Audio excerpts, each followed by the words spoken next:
তো hello guys, আসসালামু আলাইকুম। তো আমরা আজকে যাচ্ছি গাইস ফুটবল খেলা দেখতে। তো আজকে চলেন আমরা ফুটবল খেলা দেখবো। আমাদের গ্রামের ঈদগাহ মাঠে ফুটবল খেলা আয়োজিত হয়েছে। তো চলো আমরা দেখতে যাই। তো গাইস দেখতে পাচ্ছেন এই যে কি সবাই উড়ে দূরে খেলছে গাইস। এখানে আমরা যাচ্ছি। তো গাইস এখানে খেলা হচ্ছে, আমরা খেলা দেখতে এসেছি, আমরা দর্শকরা খেলা দেখতে এসেছি। তো এখন খেলা চলছে।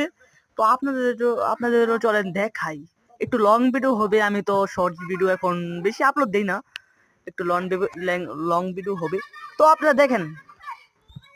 প্রথম প্রথম তো আমি মুখে যা খুশি তাই বলে ফেলি।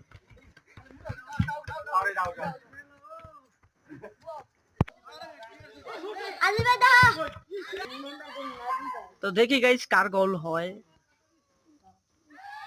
গাইস ভিডিও যদি ভালো লেগে থাকে তাহলে লাইক সাবস্ক্রাইব করতে কিন্তু ভুলবেন না। আর গাইস বাই, আমি আবার ব্লগ